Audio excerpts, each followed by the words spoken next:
Welcome to Power of Kids News, where the power is in the kids. Hey, I'm Tommy. And I'm Leah. And welcome to POKN, aka Power of Kids News. The articles we have today are very intriguing. Yeah, I'm pretty excited to hear what everyone has to say. In our lineup today, we have Nathan talking about how pollution is damaging the Taj Mahal, Leah with different pronouns and their usage, Mariah with Australian wildfires and how they are damaging animals' habitats, Owen with virtual NBA games, Then it's Tommy with why dance classes are good for children's development through life, then it's Salo with global warming and its effects on our climate. and last but not least, we have Natalie explaining the role of an air traffic controller. Now, without further ado, let's hand it over to our reporters. Over to you, Nathan. Hi, my name is Nathan. Thank you for listening to POKN. Did you know the Taj Mahal, which is one of the 7 world wonders, is being harmed by India's pollution? It could even collapse soon. The Taj Mahal is located in Agra, India, the most polluted city in the world. One of the many types of pollution that hurts the Taj Mahal is acid rain. Acid rain is caused by hydrocarbons, which comes from car exhaust. Another thing that's damaging Taj Mahal is sewage water, which is pumped into the Yamuna River. The Taj Mahal started as a white marble building, but now it is a yellowish color. Less and less tourists come to see the Taj Mahal now because it's losing its white marble color and beginning to crumble. According to Scholastic Go, buildings that existed intact for centuries are decaying at an alarming rate. Now, let's get to know the Taj Mahal more. Usam Lahori is the one who built the Taj Mahal in 1631, using only human hands and elephants. It's about 250 feet tall, took about 20,000 workers and 17 years to make. The Taj Mahal is worth about 7 billion rupees. In the United States, it's worth about 956 million. Usam Lahori is the one who made sure the Taj Mahal is perfectly symmetrical for his dead wife Mumtaz Mahal. She died from having her 13th child and had wanted a beautiful burial chamber as her last request. On October 10, 1856, the British attacked the Taj Mahal and added a new Victorian garden. During World War II, the Taj Mahal covered the Taj Mahal with scaffolding to prevent it from being bombed. If it was bombed, India would have lost its most valuable structure. You may ask how people are trying to fix this? Well, here's the answer. Government personnel are starting to help clean up the cause of the Taj Mahal's pollution by preventing waste discharge into the Yamuna River. To accomplish this, they created sewage treatment plants with an installment of 52 discharge pipes. They also constructed a rubber dam to maintain the flow of water into the river. A green mass transit system was constructed in Arga. In addition, the government is now shifting major oil factories from Arga to somewhere else. And they are checking pollution from vehicles, which is important to improve air pollution. The city of Arga is planting many trees, which will help, all which should help. Thank you for listening. Heading back to POKN HQ. Thanks, Nathan. $956 million sure is a lot. Yeah, it really would be unfortunate if something happened to this magnificent structure. Over to you now, Leah. Did you know that 3 out of 100 people are transgender? That might seem like a small number of people at first glance, but just think about it for a second. If you know 100 people, 3 of them are transgender. The most common problem that happens to most transgender people is the misuse of their pronouns. You may think this is not a problem at first, but what if I tell you that 3 in 5 people will misgender someone just to show disrespect? Many people use different pronouns but are not transgender. They are non-binary. Non-binary means that you don't fit into either gender. Many non-binary children and adults use they/them pronouns. Now that you know about this, let us move on to the bigger discussions about this subject. Mr. Vlaming, a Virginia teacher, filed a lawsuit in 2019 saying that he should not have been fired for refusing to use male pronouns for a transgender student. The reason he refused was because of his religious beliefs. According to CNN, he constantly used the student's preferred male name, but attempted to avoid the use of any pronouns at all, the lawsuit says. The teacher was immediately fired after he refused to use male pronouns for the student and for ignoring orders from his administrators.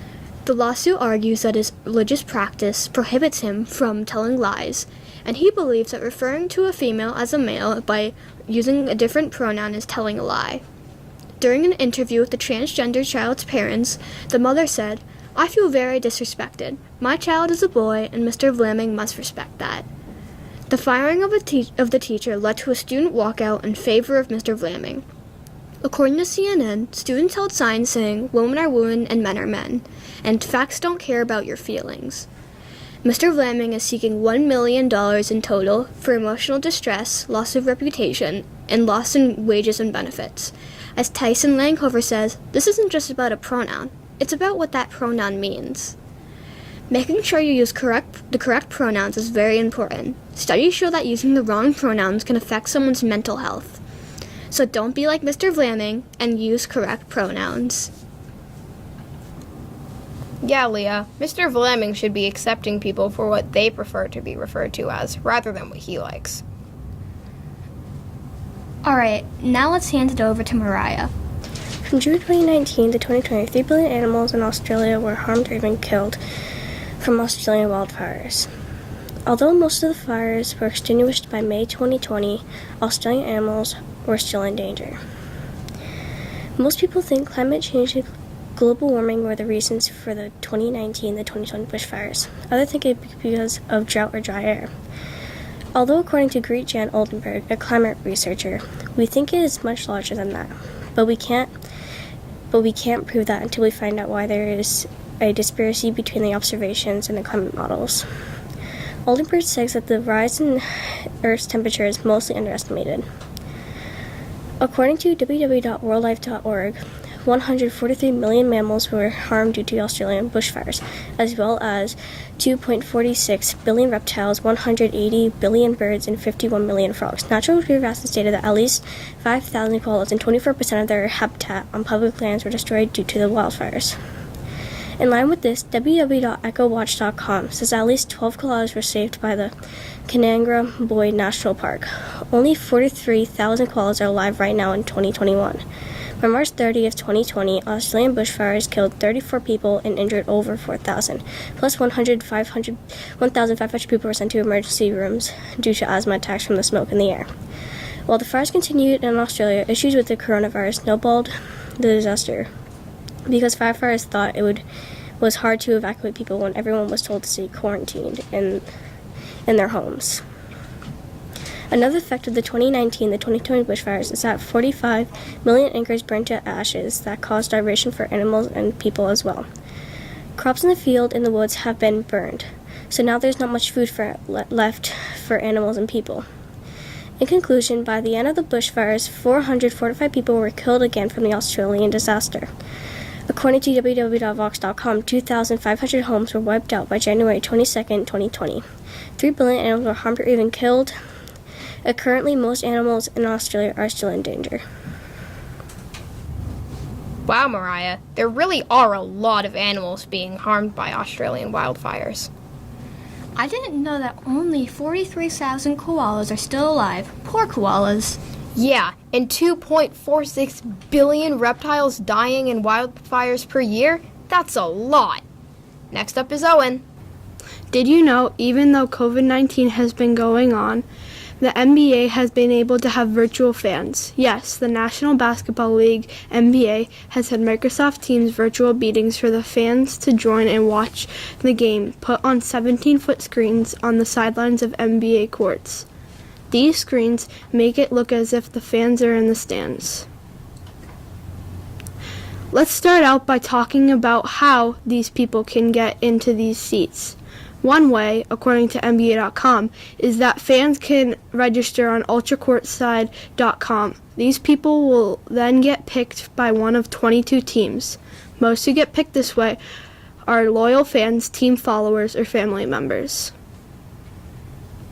Now, let's talk about the fans. According to NBA.com, it is mandatory for fans to wear team shirts, hats, etc. with team logos. I also found interesting that some virtual seats can be found to be occupied by pets such as dogs or even stuffed animals.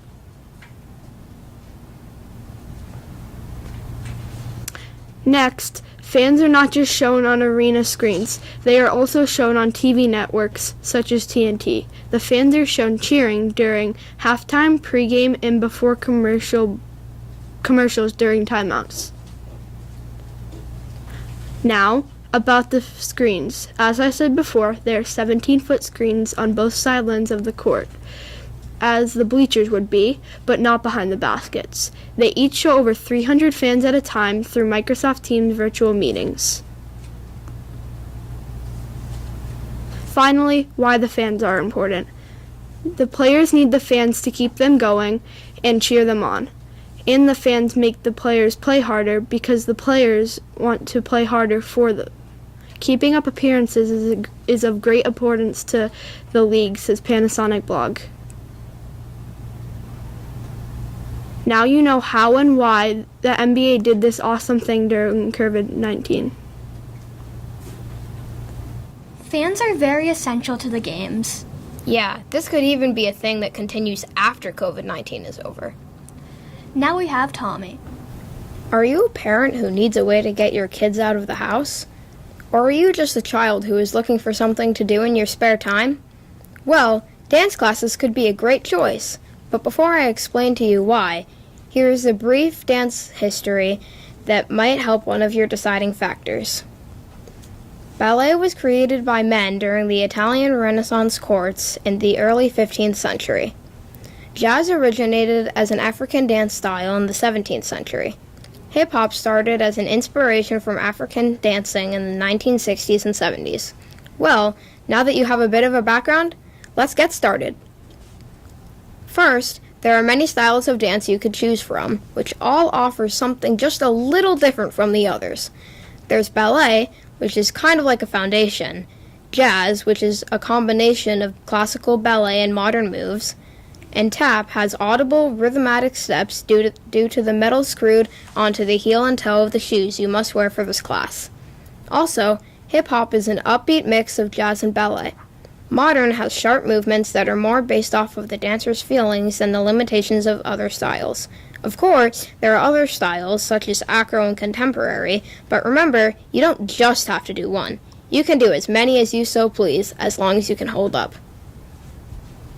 So, no matter what you may want to do, all styles greatly improve your flexibility, especially acro, stamina, posture, balance, range of motion, and coordination. They also strengthen your bones and reduce the risk of osteoporosis. This is a bone disease that occurs when the body loses too much bone, doesn't make enough, or even both sometimes. Depending on your age and or amount of dedication, there are certain recommended total hours that a young dancer should dance per week. According to www.zerly.co, children ages 4 to 6 should take 1 class per week, 7 and 8-year-olds average 2 classes, 9 to 11 maybe 3 or 4, and 12 and up ought to do 5 classes, including 1 or 2 point lessons. Well, hopefully this guide was useful and can help you make a decision. There are so many possibilities. If you need something for your kiddos to do, maybe try some dance classes. They are pretty fun, I know as I'm a dancer myself. Oh, and by the way, there are always classes for adults too. Back to the POK and Command Center. I didn't know that hip-hop started in the 1960s. Next we have Selah. Have you ever wondered how global warming affects the Earth?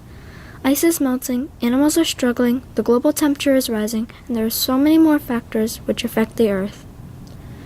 James Hansen, an adjunct professor directing a program on climate science, awareness, and solutions of the Earth Institute at Columbia University, says that global warming isn't just a prediction.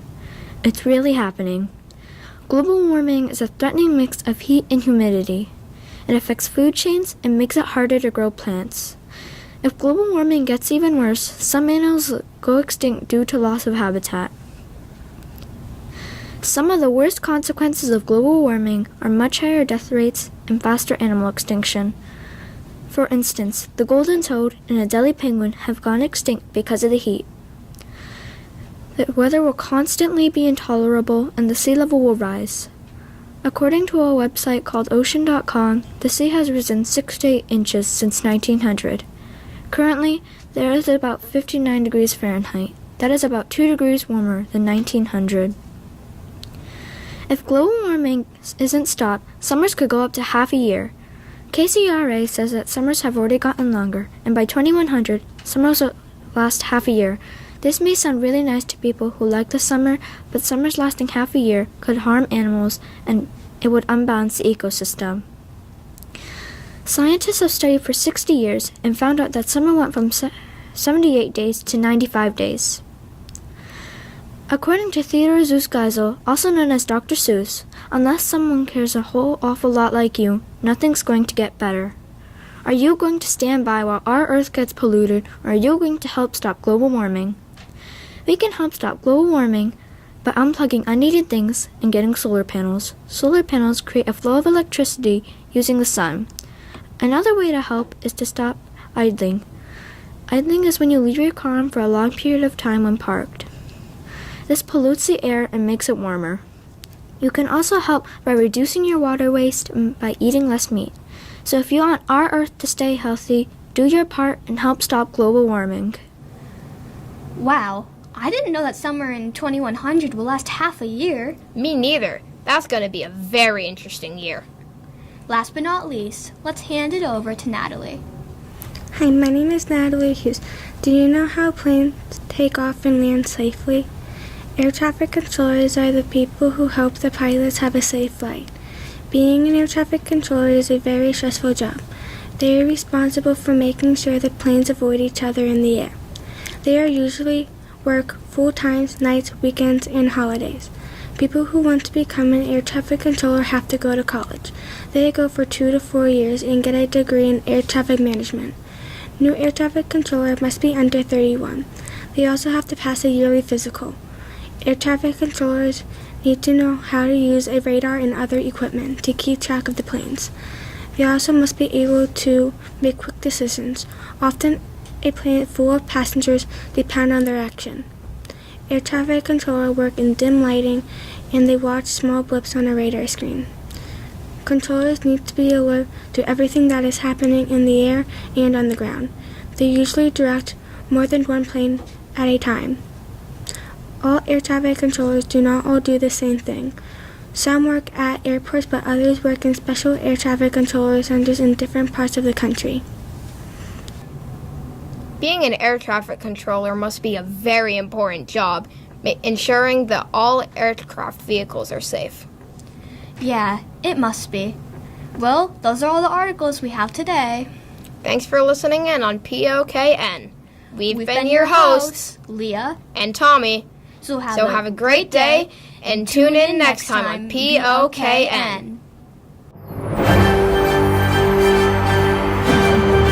Welcome to Worldwide National News, with only the best news. Hi, I'm Molly. And I'm Alec.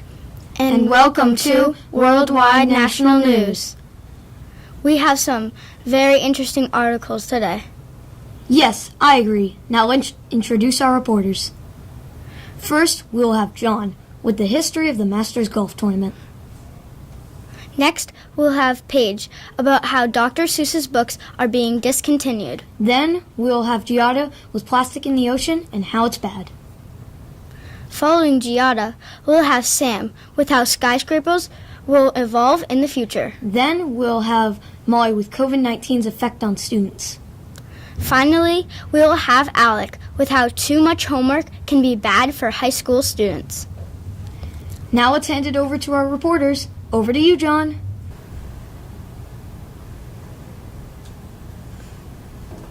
Thanks, Alec. I'm here to tell everyone about the history of the Masters Golf Tournament. If you don't know what that is, it's a very famous golf tournament held at Augusta National Golf Course in Georgia during the first full week in April. According to the Golf Channel, the tournament started in 1934 and was created by Bobby Jones and Clifford Roberts. The first man ever to win the Masters was Horton Smith in 1934. An interesting fact is that the 34th United States President, Dwight D. Eisenhower, was invited to visit Augusta National, and soon later he became an active member of the club.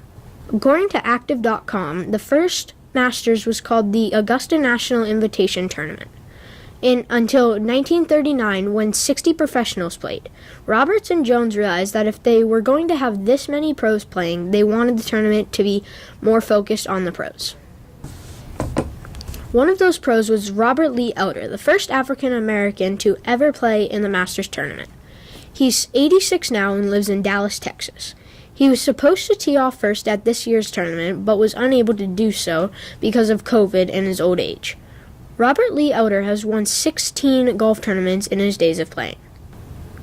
During this year's most recent Masters, in April 2021, Hideki Matsuyama won $2.7 million and a green jacket labeled Masters.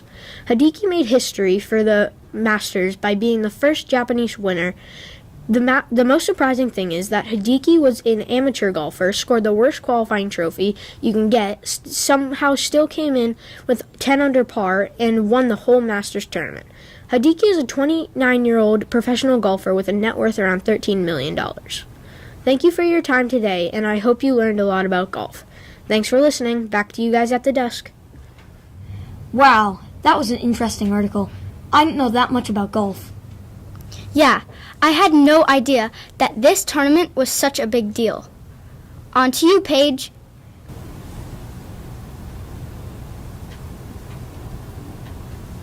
Thanks, Molly. Have you ever read a book by Dr. Seuss? Well, if you have, then you would know what an amazing author he is. Dr. Seuss was born on March 2nd, 1904. He died on September 22nd, 1991. He published about 60 children's books throughout the course of his long career. You also may have heard that on his birthday, March 2nd, is Read Across America Day.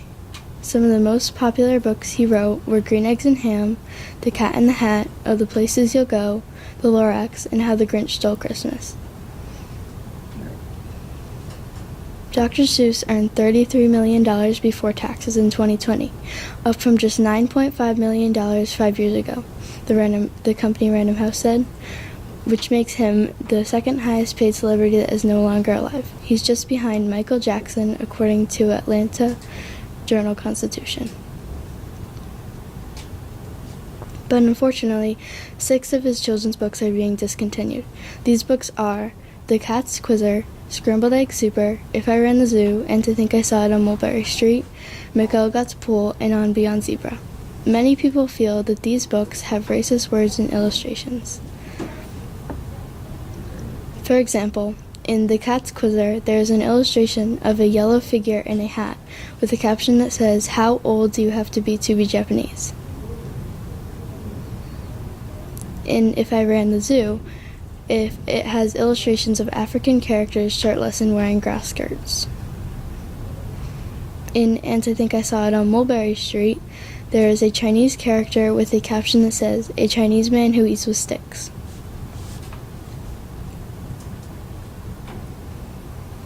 According to Politico, later he drew racist images of black people from cartoons that use the N-word. And lots of people think it is a harmful thing for their children to be reading and agree with the decision about canceling his books. Meanwhile, others think it is unnecessary that they are canceling Dr. Seuss books, and they are not racist at all. After all this, the 6 books are still being sold on sites like Amazon and ABE Books, which allows people to scam others and sell books they bought on Amazon for inflated prices to make money. According to Fox News, there have been many independent sellers marketing Dr. Seuss's books on books for lots of money. One seller sold a book for $2,000 on Pinterest. Fox News also stated that Dr. Seuss's stepdaughter said there wasn't a racist bone in Dr. Seuss's body. Many people feel this isn't true, and they say that he purposely said insensitive things in his books. Over the past 90 years, Dr. Seuss books have been popular among people of all ages. Unfortunately, people in the future will no longer be able to enjoy 6 of these popular Dr. Seuss classics, and hopefully all of his other wonderful children's books will not end up being discontinued. I didn't know that Dr. Seuss wrote 60 children's books. That's a lot of books. Now to you, Giada. Thanks, Alec. If you didn't know what the Great Pacific Garbage Patch is, here are some interesting facts. The Great Pacific Garbage Patch has 1.8 trillion pieces of plastic in it. According to the Ocean Cleanup, the Great Pacific Garbage Patch is 2 times the size of Texas and 3 times the size of France. The Western Great Pacific Garbage Patch is near Japan, and the Eastern Great Pacific Garbage Patch is between Hawaii and California. Do you know how much plastic is in the ocean? Well, if you didn't, there's 5.25 trillion pieces of plastic in our oceans. 8 million tons of plastic get in our oceans every year, which weighs about 269,000 tons. Only 25% of the plastic we use is recycled. Plastic is bad for the ocean because it can hurt animals. Bottle caps, plates, and straws are only a few of the plastic items in the ocean. If you didn't know how plastic can enter the ocean, there are many ways it can enter the ocean, like wind, rain, floods, and wastewater bring plastic into the ocean. They also find a way to make it to river networks before getting to the ocean. If you didn't know how many marine animals die each year from plastic, according to the World Wildlife Fund, there are about 100 million marine animals that die each year, including dolphins, seabirds, sharks, seals, fish, and whales. These animals eat plastic and then choke on it, which can cause intestinal injuries. Sea turtles get rope wrapped around their neck, and rubber elastics can wind around fish.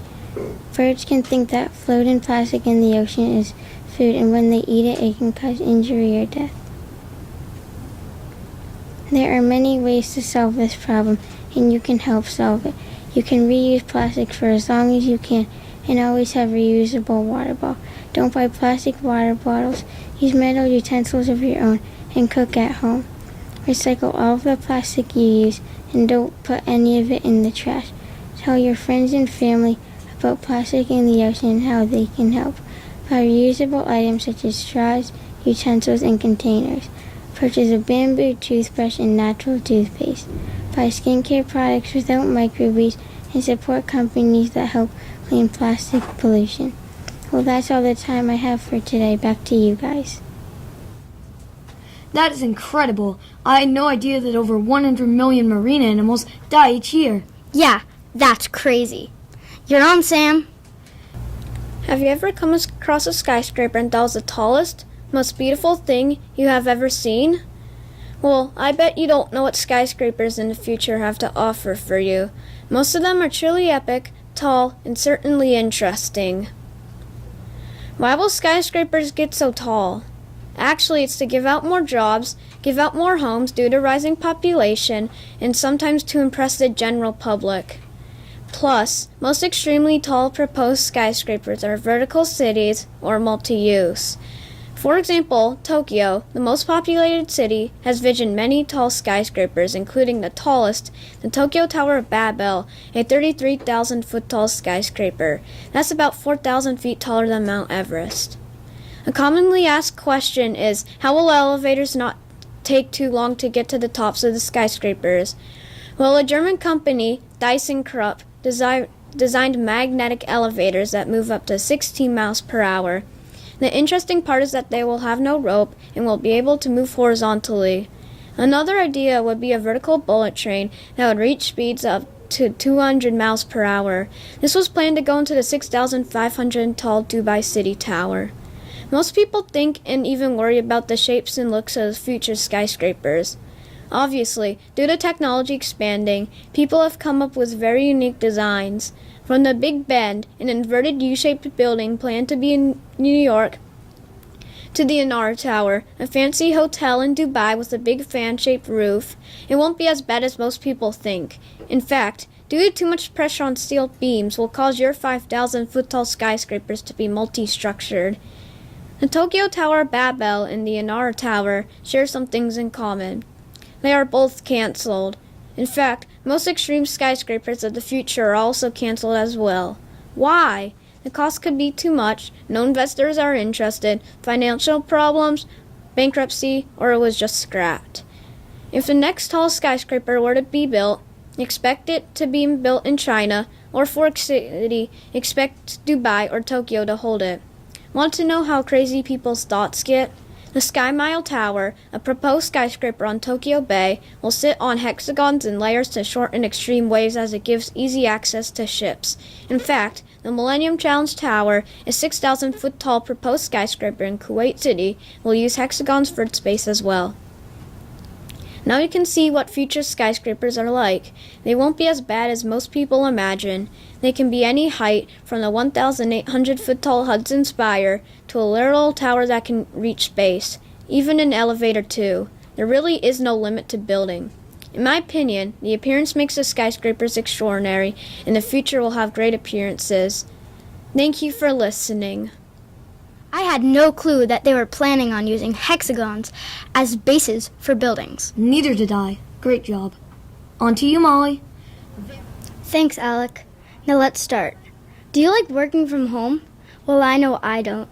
You never get time to spend with your family or friends, enjoy afternoons outside, play board games, or even take family walks. All the things that are important to me. Instead, you are on your computer doing work all day long. Let's dive in and explore how COVID-19 affects students.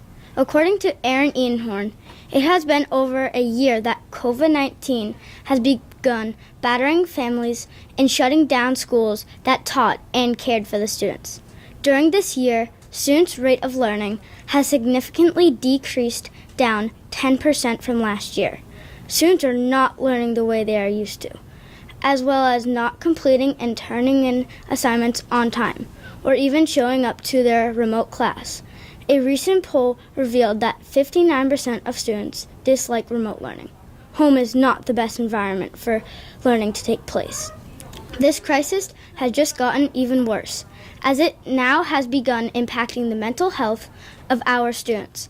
A study completed by Mental Health of America reports it has seen approximately 10,000 people complete a depression and anxiety screening, with the largest amount of participants being ages 11 to 17.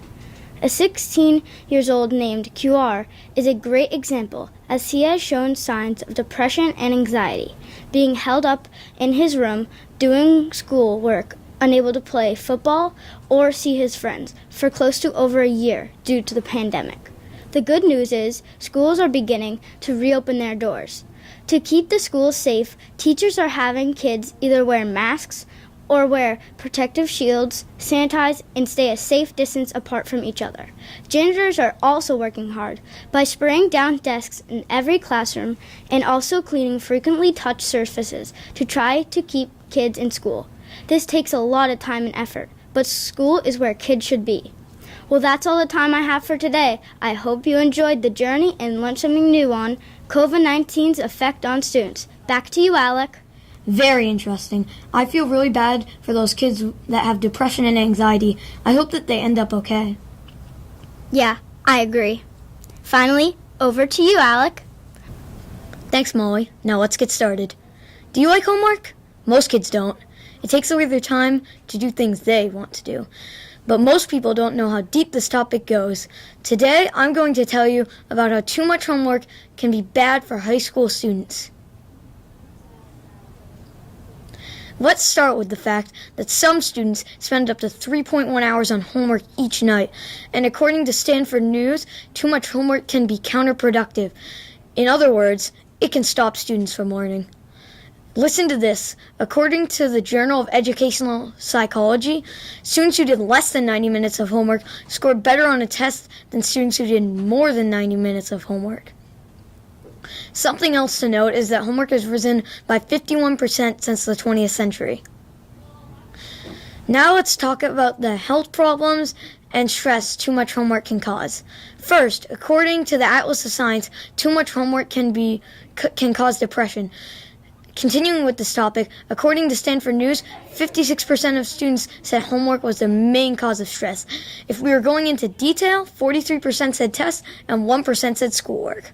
All of my sources said an excessive amount of homework can lead to mental issues, sleep loss, and as we already mentioned, depression. They also said too much homework can make students less motivated to learn. Homework can also take away from students' time to learn life skills or get exercise.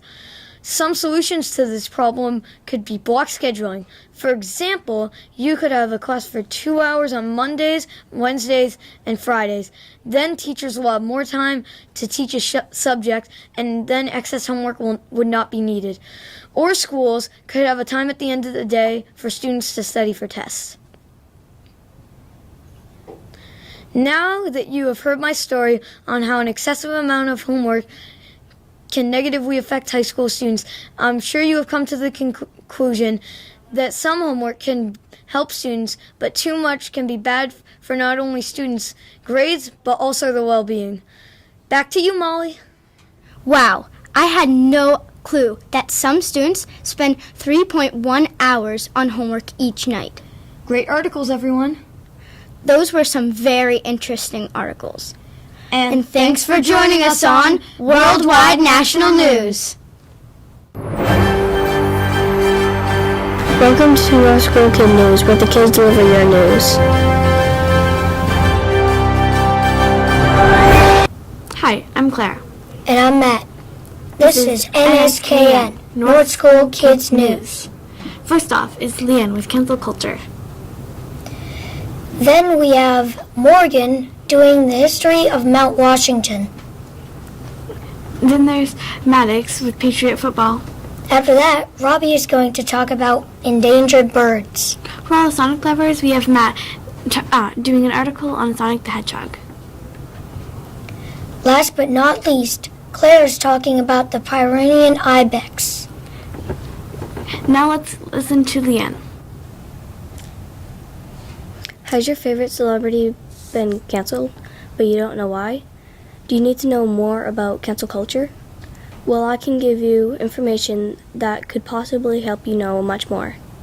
First, I will start off with some people who were canceled. Kirstie Alley was canceled for supporting President Trump. Abby Lee was canceled for saying something racist in the past. Aunt Jemima Mills' company was canceled.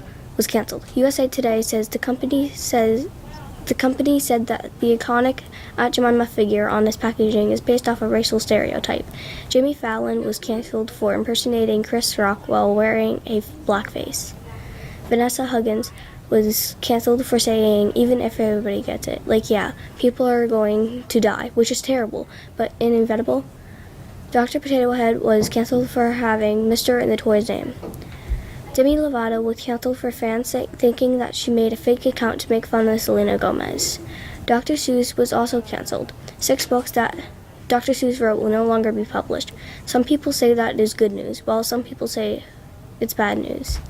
Dr. Seuss Enterprises started to shelve these 6 books because some educators and other people found some of these stories portray people in ways that are hurtful and wrong. If you do not really know what cancel culture is, then maybe these words can help you get a little bit more of understanding. Wikipedia says cancel culture is a modern form of taking somebody out of a social or professional circle. Seattle Prep Panther states it has become a new way to boycott.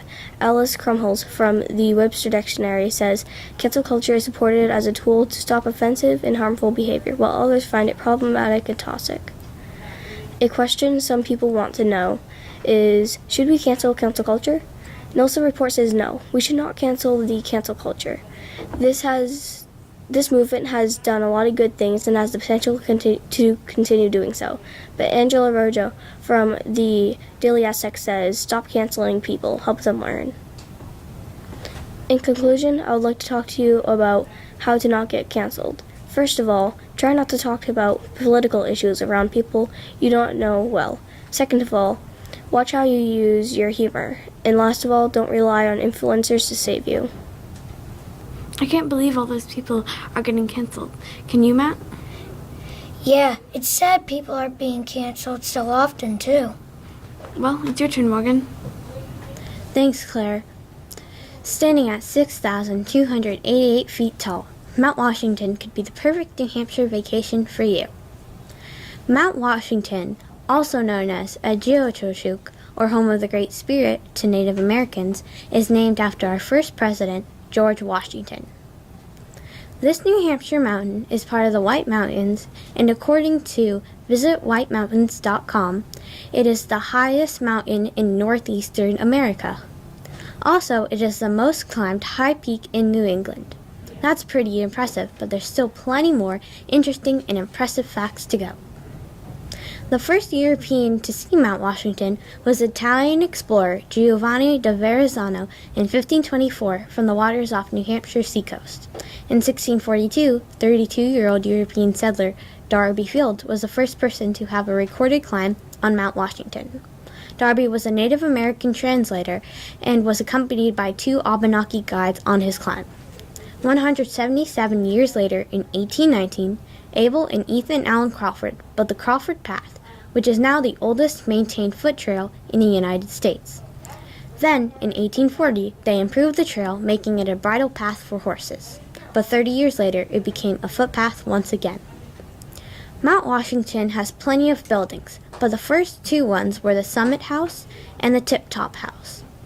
The Summit House was built in 1852, with the Tip Top House following a year later in 1853.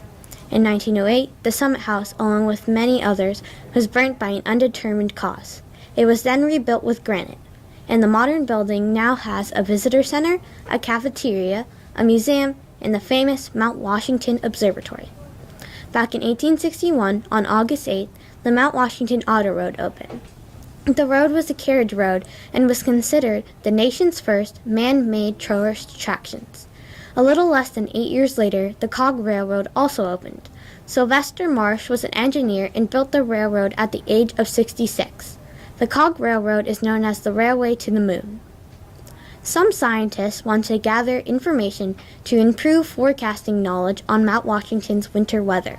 So, in 1870, they gathered a handful of data, which caught the attention of the scientific community and the U.S. Signal Service. The U.S. Signal Service was a precursor to the National Weather Service, who took up the cause and made a weather station on Mount Washington summit. This station was the first of its kind in the world, but sadly it only maintained until 1892. Later in 1932, an ambitious group used modest funds from a research grant and a small amount of donors to continue the Signal Service's work in creating the Mount Washington Observatory. This group had 4 men, Bob Monahan, Sal Pagliuca, Alex Mackenzie, and Joe Dodge. They helped create the Mount Washington Observatory, which was established as a private, non-profit group and re-established the mountaintop station. Being part of this group was a no-pay and no-time-off job, but their longing to understand the weather and climate on Mount Washington was strong. MountWashington.org explained. Mount Washington Observatory records weather data, performs weather and climate research, and fosters the public understanding of Mount Washington and its environment. Mount Washington is famed for its weather extremes, as avalanches are common and snow can be in the high summer. If you are lucky and are at the mountain on a clear day, you might just see New Hampshire, Maine, Vermont, Massachusetts, New York, and even Canada. But most of all, Mount Washington is known for its 231 wind miles per hour wind speed and negative 47-degree weather on April 12 of 1934. Sal Pagliuca, part of the Mount Washington Observatory group, was the one that recorded the weather. According to CBS in Boston, Sal said, "Will they believe it?" He also added, "Was my timing correct? Was the method okay? Was the calibration curve right?" This was the circumstance, and it was a big turn for the Mount Washington Observatory. Since 1849, 150 people have died of either hypothermia, weather extremes, or heart attacks. Mount Washington is colder than Mount Rainier, which is 8,000 feet taller, so you better be prepared in warm gear. What was your favorite fact? I liked learning about how Sal Pagliuca recorded a 231 miles per hour wind speed. Well, that's all I have for you today, and I hope you enjoyed learning about Mount Washington. Please decide to find your vacation at this extraordinary mountain. Now back to you guys. I did not know Mount Washington has been climbed for so long. Yeah, it makes me want to climb it too. Now we get to see what Maddox has to say. The Patriot football team has been a dominant force since Tom Brady first came in 2000. This year, Tom Brady is on the Buccaneers, and now that the Patriots have Cam Newton, what will happen this coming season? Last year, the Patriots went 7-9. Could they do better this coming season with the Patriot draft and go 11-5 with good luck in 2021? Cam Newton is only 31 years old and could play for years ahead. He was born May 11th, 1989, and is 6'5". His number on his jersey is number 1. Cam signed a one-year contract with the Patriots in 2019 to 2020. According to the NFL, he signed another one-year contract with the Patriots in 2020. Some of the problems that the National Football League went through, according to Sporting News, were little to no attendance in the stadiums. So my question is, how are the teams and players raising money? In 2021, the CDC, Centers for Disease Control, going to ease up on the restrictions such as mask wearing and social distancing. If the spread of COVID-19 gets better, will fans tailgate and have fun again, or will you still have to social distance at the games? The Patriots have 6 Super Bowl wins. The first win was in 2000 when the Patriots versus the Rams. The final score was 20-17, Patriots. In 2004, 2 years later, the Patriots beat the Panthers 32-29. In 2005, the Patriots beat the Eagles 24-21. In 2015, the Patriots beat the Seahawks 28-24. In 2017, the Patriots beat the Falcons in a huge upset 34-28. In 2019, the Patriots beat the Rams 13-3. There are 32 NFL teams and only 2 teams that have 6 wins, the Patriots and the Pittsburgh Steelers. The Patriots have the 13th pick in the NFL draft. I think they will pick Mac Jones because he is a good quarterback that the Patriots need. He is the 21st prospect ranked in the 5th position rank. How will COVID affect the NFL? Will Cam Newton stay on the Patriots, or will they pick Mac Jones as their quarterback? And lastly, will more fans go to the games now that there's a vaccine? I've never been a fan of football, but that was pretty cool. I'm not a fan either, but he sure tackled those football facts. Ha, enough about medics. Let's hear from Robbie next. Have you ever wondered how many birds are endangered? Well, I'm here to inform you about the cool birds on the list. If you don't know much about them, listen to me. You might learn a lot about them. According to the American Bird Conservancy, the birds out on the endangered list are northern hairy, common nighthawk, pippin plover, upland sandpiper, rosy tern, cockapoo, fruit dove, kiwi, Californian condor, African gray parrot, great curlew, snowy owl, and a hooded grebe. That's a lot of birds, and it's still way more to name. In the past 50 years, 3 species have gone extinct just in the United States. The International Union for Conservation of Nature has been trying to save the hooded grebe. Scientists are also trying to save the kiwi in a unique way. They are safely taking the eggs and safely putting fake artificial eggs in the nest and keeping them warm. Afterwards, the scientists put the eggs back in the nest. These fishermen know what they're doing. The snowy owl has declined 85% since 2003. Now it's vulnerable according to the International Union of Nature. The Californian condor is the largest North American land bird, went extinct in 1987. The Defense Infraction Organization is trying really hard to find any condors left in the wild. And there are only 26 left in captivity. To prevent these birds from going extinct, we have to stop cutting down trees. That's where birds build their nests, lay their eggs, raise and feed their young. You should never take eggs from a nest because the eggs need to stay warm. And if you touch the eggs with your bare hands, and you can spread diseases. You might not even know you have a disease. Now you touch the egg, you give the bird the disease, and the bird might die from that. Farmers and other people who use chemicals on their plants need to stop. Why, you may ask? Well, when the birds eat the plant, the poison on the plant will hurt or kill the bird. That is how birds will go extinct. Plus, you need to stop driving so fast, because when the bird flies across the road, there's a high chance of hitting them. Now, one day I hope you will rethink back to this information and stop driving faster than the speed limit and using chemicals on your plants. Maybe you can put feeders in your yard to keep birds from starving. In my opinion, I think birds are awesome. Maybe one day I think the same. It's so sad all those birds are going extinct. Yeah, I hope scientists can bring them back. Thanks, Claire. To any Sonic fans watching, I have the history of Sonic the Hedgehog, the main character of the Sonic video games. So get ready, because you would not want to miss this. As you may or may not know, there are many Sonic games, some more popular than others. You might think you know Sonic's history, but you probably do not. Now, let's dive into the history of the iconic blue hedgehog. First off, according to Polygon.com, in the early days of the 16-bit console era, the game companies Nintendo and Sega fought for dominance and popularity of their games. Video game designers Naoto Oshima and Hirokazu Yasuhara were given the task of creating a character that could stand up to the video game character and Nintendo's mascot, Super Mario.